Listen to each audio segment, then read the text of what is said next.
প্রিয় দর্শক, সবার প্রতি শুভ কামনা জানিয়ে শুরু করছি এনটিভির নিমন্ত্রণে। আপনাদের সঙ্গে আছি আমি নুধাত সাওম।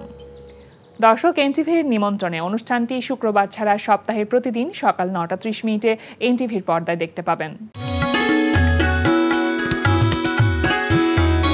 আমাদের আয়োজনে আজ থাকছে সংস্কৃতি, এনটিভি অনুষ্ঠান সূচি ও আলাপন। প্রথমেই সংস্কৃতি।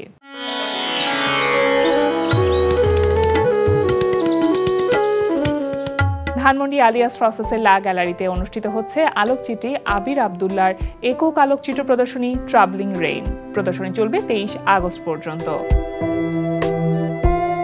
লালমাটিয়ার কলাকেন্দ্রে অনুষ্ঠিত হচ্ছে ময়নুল ইসলাম পলের একক চিত্রকলা প্রদর্শনী পাথরের বৈভব। প্রতিদিন বিকেল ৪টা থেকে রাত ৮টা এই সময়ে প্রদর্শনী চলবে ১৮ আগস্ট পর্যন্ত। এবার এনটিভি অনুষ্ঠান সূচি। এবার জানিয়ে দিচ্ছি এনটিভির আজ রাতের বিশেষ বিশেষ অনুষ্ঠানগুলির সময়সূচি। সন্ধ্যা ৬টা ১৫ থাকছে সমসাময়িক বিষয় নিয়ে অনুষ্ঠান সংলাপ প্রতিদিন।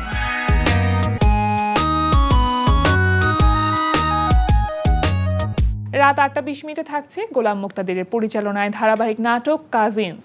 একটা অ্যাক্টর যখন হয় না, তার লাইফে অনেক স্ট্রাগল থাকে, তারপরে না আস্তে আস্তে অ্যাক্টর হয়, অনেক বাধা আসে, অনেক কিছু আসে। তো ছোটখাটো মানুষের কথা শুনতে পারিস তুই। আমি তো একজন ভালো দর্শক, কিন্তু তুই দেখিস আমি কি পরিমাণ সিনেমা দেখি ব্রো। ফোন আমার কাছে কেন লাগবে? তুই কি সামাও আমাকে চোর বলতেছিস? এগুলো তুই তুই আমাকে চোর বলতেছিস? তুই তুই এক সেকেন্ডও ভাবলি না আমাকে চোর সাব্যস্ত করার আগে? রাত ৯টা ৩০ থাকছে একক নাটক। ব্যানারে আমার চশমালা একটা ছবি দিবা, চেহারাটা যেন উজ্জ্বল বানায় দেয়, ঠিক আছে? সব খামু খাওয়ানো যেতে না নাই। আমি চিফ গেস্ট আতর সবসময় আপনাদের পাশে আছি। ১০,০০০ টাকা। এই ক্যামেরা, এই এদিকে আয়। ছবি সকালবেলা বেশি দেখলে যেমন যাত্রা নষ্ট হয়, তোরে দেখলে আমার ওই অবস্থা হয়। মেয়েটা কত ভালো। এই ভালোই সমস্যা, ভালো আমার ভালো লাগে না। আমার পছন্দ কারি না, আমার আশেপাশে করতে ধরি না। যতদিন রবে পদ্মা মেঘনা বহমান, ততদিন আমি আপনাদের সাথে চলমান। একটা বিড়ালেরও যে মূল্য আছে, আদর কাছে সেই মূল্য আমার নাই। Racket, cricket, football, ludo, carrom, যাত্রা, সিনেমা সবকিছু চুম্বকের মতো টানে। রিক্ত আমি, শূন্য আমি, দেওয়ার কিছু নাই, আছে খালি ভালোবাসা কুইটা গাড়ে ভাই। আমার অপেক্ষা করতে কও। ভালোবাসা মানেই তো অপেক্ষা। ভালোবাসি খেলতে, খেলা দেখতে। আব্বা আমার বিয়া ঠিক করে ফেলাইছে। ফ্যান্টাস্টিক, খুব ভালো কাজ করছে, দাওয়াত কবুল করলাম। জেনে যাও আমি আতর এক পিস, সাগরে যাও আর পাহাড়ে বিশ্রাও। আতর আতরি, অন্য কোনো জায়গায় পাইবা না। যেই লোভে তুমি আমারে ঠুকরাইছো না, এই লোভ তোমারে শেষ করবে। রাত ১১টা ৩০ সরাসরি সম্প্রচার হবে জাহাঙ্গীর চৌধুরীর প্রযোজনায় সঙ্গীতানুষ্ঠান এলগন গান শোনাবার।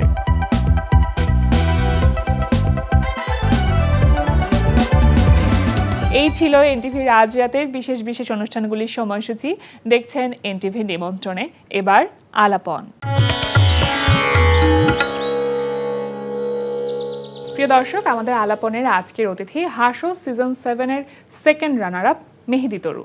শুভ সকাল। শুভ সকাল আপু। কেমন আছেন ভাইয়া? আলহামদুলিল্লাহ আপু, আপনি কেমন আছেন? আমি তো খুব ভালো আছি। একজন কমেডিয়ানকে পেলে তো মন ভালো হয়ে যাবার কথা একেবারে। Thank you. এই যে হাসো সিজন 7-এর সেকেন্ড রানার আপ হওয়া, লাইফটা কি খানিকটা পরিবর্তন হয়েছে কিনা এটার পরে? বেশ খানিকটা, শুধু খানিকটা না। আমি স্ট্যান্ড আপ কমেডি শুরু করেছিলাম টোটাল মিলে ৩ বছর হলো। তো মোটামুটি ট্রাই করে যাচ্ছিলাম। তারপরে হাসর যে অপশনটা পেলাম, এটা থেকে যে তো মনে করেন আলহামদুলিল্লাহ অনেক বেশি ফেম চলে আসছে আমার ধারণা আর কি। এটা মানে এখন কোথাও গেলে ছবি তুলতে চাচ্ছে বা কোনো একটা জোক শুনতে যাচ্ছে, এই ব্যাপারটা আসলে আপনি কতটা এনজয় করছেন? ভালো লাগে, কারণ আগে তো কেউ জিজ্ঞেসও করতো না, বুঝছেন? এখন যে জিজ্ঞেস করতেছে, দেখতেছে, ভালো লাগতেছে। আচ্ছা, যখন মানে শুনলেন আপনার নিজের নামটা যে মেহেদি তরু সেকেন্ড রানার আপ, তখন আসলে কেমন মনে হয়েছে? এবার কি ফিল কাজ করেছে যে জাস্ট ওই মোমেন্টটাতে? একজনের পর একজন তো চলেই যাচ্ছিল, 7th, 6th, 5th, যখন 3 জনই ছিলাম তখন বলছি আলহামদুলিল্লাহ একটা তো হবে, আর টেনশনের কিছু নাই। এই জন্য ওরকম কিছু হয়নি, যে কোনো একটাই আলহামদুলিল্লাহ প্রেশার লাগেনি তখন। কোন ভাবনার জায়গা থেকে হাসো সিজন 7-এ অংশগ্রহণ করা? আমার বয়সের সাথে কমেডিটা যাওয়াটা খুব টাফ হয়ে গেছে, ঠিক আছে? কারণ হচ্ছে আমি খুব মানে অনেক লেট করেই কমেডি শুরু করেছি। আচ্ছা। তো আমাদের একটা কমেডি ক্লাব আছে বাংলাদেশে, এনসিসি নাভিদ মাহবুব ক্লাব। তো ওখানে যে কমেডিটা করতাম, স্ট্যান্ড আপ কমেডিটা, দেন ওখান থেকে আস্তে আস্তে ওই শাওন মজুমদার, তারপর হচ্ছে গিয়ে রনি ভাই, এদের যোগগুলো দেখা আসলো। তখন চিন্তা করলাম যেহেতু বাংলাদেশে একটা প্ল্যাটফর্ম আছে অন ইয়ারে যাওয়ার মতো, তো একটু ট্রাই করে দেখি, সেই থেকে আর কি আসা। আচ্ছা, এমনিতে কি আগে থেকে আপনি মানুষকে হাসাতে ভালোবাসতেন বা জোকস বলতে ভালোবাসতেন, এই ব্যাপারগুলো কাজ করতো? হ্যাঁ, এটা অনেক বেশি। মানে সেই গল্পগুলো একটু শুনি, মানে কেমন ছিল? মানে আমরা ফ্রেন্ড সার্কেল বসলে যে আড্ডাটা হয়, ওখানে আমরা 3-4টা বন্ধু ছিলাম যারা হচ্ছে গিয়ে এই জোকের জন্য সবচেয়ে বেশি পপুলার। আমি, তপু, সজল, আপেল, হ্যাঁ ফ্রেন্ড, ওর নামে কিন্তু আপেল, এই 4জনই ছিলাম আমরা যে সারাদিন আড্ডা জোক নিয়ে থাকা আর কি। মানে যে কোনো একটা জায়গা থাকলে সেই জায়গাটাকে মাতিয়ে রাখা। এক্স্যাক্টলি। আচ্ছা, পরিবার আসলে কতটুকু এই বিষয়গুলোতে কতটুকু সাপোর্ট করেছে? হ্যাঁ, এটা খুব টাফ। আমি হচ্ছে কি নোয়াখালী আমার গ্রামের বাড়ি, তারপর হচ্ছে আবার মুন্সিবাড়ি। আচ্ছা, ঠিক আছে, স্টাফ যে এই মানে কমেডি বা এই প্ল্যাটফর্মে আসাটা, এগুলোকে অ্যাকসেপ্ট করে নেওয়াটা খুব টাফ। তো কিন্তু আমার ওয়াইফ খুব সাপোর্টিভ, ঠিক আছে, মাশাআল্লাহ। ও অনেক বেশি, আর কোনো প্রশ্নই থাকে না, আর কোনো কিছু নিয়ে টেনশন থাকে না, যেহেতু ও রাজি, তো সব দুনিয়া সব কাফি, আর কিছু দরকার নেই। দেন আমার বড় ভাই, ও খুব সাপোর্ট দিছে। আর হচ্ছে কি আমার বড় ছেলে, ও স্ট্যান্ড আপ কমেডি করে এখন। হ্যাঁ, ও হচ্ছে কি আপনার কাছ থেকে শিখে? আমার কাছ থেকে, আমি স্ক্রিপ্ট করে দেই। ও অলরেডি আমার সাথে এমনি ওপেন মাইক করেছে 3-4টা, আচ্ছা, কর্পোরেট শো করেছে 2টা। সময়ের সাথে সাথে এই জায়গাটা কিন্তু মানে আমরা বলতে পারি যে রাইজিং একটা অবস্থায় আছে কমেডিয়ানদের যে অবস্থানটা। আমরা 5 বছর আগেও আসলে এভাবে ভাবতে পারতাম না যে কোনো একটি ইভেন্টে কোনো একজন স্ট্যান্ড আপ কমেডিয়ান আসবেন এবং তিনি তার পারফরমেন্সটা সবার মাঝে আসলে শেয়ার করবেন। তো এই ব্যাপারটা আসলে কেমন ভালো লাগা দিচ্ছে, মানে এটা আসলে কতটা ইতিবাচক? হ্যাঁ, আগে দেখুন আমরা যখন দেখতাম যে কোনো একটা সাংস্কৃতিক অনুষ্ঠান মানে নাচ গান, তাই না, কবিতা আবৃত্তি হাইস্ট এই পর্যন্ত, এবং কোনো হলুদের ফাংশন হলো বা কর্পোরেট শো হলো, এগুলির মধ্যেই ছিল। বাট এখন হচ্ছে কি স্ট্যান্ড আপ কমেডিকে নক করে। এখন যে মানে যে খুব বেশি ভালোভাবে নিচ্ছে সবাই, ব্যাপারটা ওরকমও না। কারণ আমি রিসেন্টলি বেশ কিছু কর্পোরেট শো করেছি এবং কিছু হলুদের প্রোগ্রামেও অ্যাটেন্ড করেছি, তো ওই সেন্স থেকে আমি বলছি যে কিছু মানুষ নিচ্ছে, যে পুরো এনভায়রনমেন্টটা যে নিচ্ছে ব্যাপারটা এরকম না, একেবারে সবাই যে সাপোর্ট করছে এমন না, কিন্তু অনেকটা পরিবর্তন হয়েছে, অনেকটা পরিবর্তন হয়েছে, অনেকটা আলহামদুলিল্লাহ অনেকটা পরিবর্তন হয়েছে। হাসতে বলছিলেন তো যে সেই হিউমারটা ছিল আপনার ভিতরে, যেই ব্যাপারটা মনে হয়েছে যে আচ্ছা আমি কাজে লাগাতে পারি হাসর প্ল্যাটফর্মের মাধ্যমে। এখানে আসার পর সবথেকে প্রেশার কোনটা ছিল, বড় প্রেশার কোনটাকে বলে মনে হয়েছে? হাসর প্রেশারটা মনে হয়েছিল কি যে আমার জব করে ফ্যামিলি মেনটেন করে হাসর জন্য জোক লিখে তারপরে করা, আপু এটা যে কি ডিফিকাল্ট, মানে এই জায়গাটায় চ্যালেঞ্জ। কারণ আমরা হয় কি স্ট্যান্ড আপ কমেডি, যেমন আমি মোটামুটি একটা 4-5টা এপিসোডের জন্য মনে করেন জোক রেডি করে এসেছিলাম, হ্যাঁ, বা 6টা পর্যন্ত আমি কাভার আপ করতে পারবো। বাট যখন দেখলাম আমি আগাচ্ছি, এখন নতুন জোক লাগবে, এখন নতুন জোক লিখা, নতুন জোকের মধ্যে ইনপুট দেওয়া, লাফটার ইনপুট করা, এই জিনিসটা খুব চ্যালেঞ্জ হয়েছে, বিশেষ করে লাস্ট 4টা এপিসোডে। ওইটা খুব ডিফিকাল্ট গেছিল। তো সেক্ষেত্রে তো মেন্টরদের সাহায্য নিশ্চয়ই পেয়েছেন? ডেফিনেটলি, এছাড়া তো উপায় ছিল না। মানে সবথেকে ফেভারিট মেন্টর কে, এইটা বলাটা টাফ। হ্যাঁ, তবে ওখানে আমার ফ্রেন্ড হয়ে গেছে অনেকগুলো, একজনকে বলে তখন আরেকজন। তবে আমার 2টা খুব ভালো বন্ধুর মতো হয়ে গেছে, যাদের সাথে, যেমন হচ্ছে শাওন মজুমদার, আমাদের এরকম একটা সম্পর্ক হয়ে গেছে যে আমি প্রায় সেম এজের, অলমোস্ট একটু ছোটই হবে। মেন্টরদের মধ্যে সাইফুল ভাই বাদে সবাই মোটামুটি আমার জুনিয়র। হ্যাঁ, আচ্ছা, সাইফুল ভাই তো মনে করেন বয়সে জুনিয়র, কিন্তু এই সেক্টরে আবার এই সেক্টরে অনেক সিনিয়র। আমি তো বললাম আপু মাত্র 3 বছর। আর যেমন ইশতিয়াক ভাই, ও তো 11 বছর হয়ে গেছে, 12 বছর হয়ে গেছে, শাওনেরও 12 বছর এই কমেডি সেক্টরে।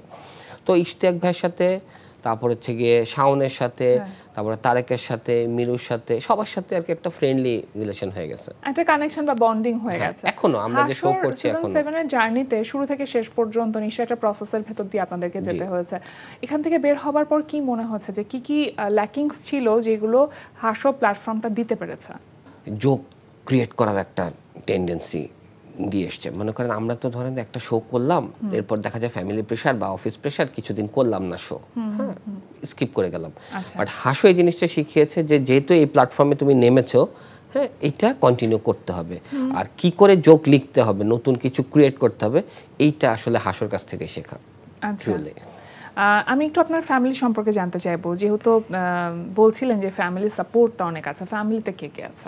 আচ্ছা, আমরা 2 ভাই, বাবা মা, আমার ওয়াইফ, একটাই ওয়াইফ, আচ্ছা, ভাই আরও একটাই ওয়াইফ, আর হচ্ছে গিয়ে আমার 2টা ছেলে। বড় ছেলে হচ্ছে গিয়ে 9.5 বছর, 3তে পড়ে, আর ছোটটা হচ্ছে গিয়ে 2.5 বছর। যখন এখানে এসেছেন তখন আশেপাশের মানুষদের কাছ থেকে এরকম শুনতে হচ্ছে কিনা যে এই বয়সে এসব করবার কি দরকার? একটু তো হয়েছেই, একটু তো হয়েছে। আর আমি বলি, প্রথম যেদিন আমি আগে কি কমেডি দেখতে যেতাম, ওই যে বললাম ভেতর থেকে একটা ফিল। এই কোভিডের পরে আমি আমার ওয়াইফকে নিয়ে চুপ করে চলে যেতাম এনসিসিতে, শো দেখতে যেতাম। দেখতে তো স্টেজে একদিন আমরা হয় কি লাইভ স্টেজে লাইভে কমিউনিকেট করি, যে আপনার নাম কি, ইন্টারাকশনটা করার জন্য। তো একজন কমেডিয়ান স্টেজ থেকে আমার ওয়াইফকে বলছে ওর সাথে কমিউনিকেট করতে যাচ্ছে বা একটু লাফটার ক্রিয়েট করতে যাচ্ছে, ও চুপ করে বললো আসলে আপনার চেয়ে কিন্তু আমার হাজবেন্ড ভালো কমেডি করতে পারবে। এখন ও বলে ঠিক আছে তাহলে আসেন আপনি। এখন বউর ইজ্জত বাঁচাতে হবে, এইদিকে আমাকে স্টেজে কমেডি করতে হবে। তো উঠে গেলাম, আলহামদুলিল্লাহ ওই দিন থেকে আস্তে আস্তে শুরু করে ফেললাম। ওই সাহসটা চলে আসছে স্টেজে। আসলে গান গাওয়াটা বা নাচাটা যতটা কঠিন, আমার মনে হয় কি এই কমেডি করে হাসানোটা তার চেয়ে বেশি কঠিন। কারণ আপনি সবসময় নতুনত্ব চাই। আজকে আমি একটা জোক বললাম, আপনি এটা মজা পেলেন, নেক্সট ডেতে কিন্তু এই ফানটা হবে না, নেক্সট ডেতে আমার কাছে আপনি আরেকটা চাবেন, নতুন কোনো কিছু লাগবে। একটু কিছু শুনি, কোনো জোকস শুনি এখন। এই জোক থেকে মনে করে যে আমার চেহারা দেখে তো বুঝছেন আমি গরিব, এটা নিয়ে তো কোনো ডাউট নাই। না, আমার কাছে তো মনে হচ্ছে বড় লোক। থ্যাংক ইউ বেবি, ভালো লেগেছে।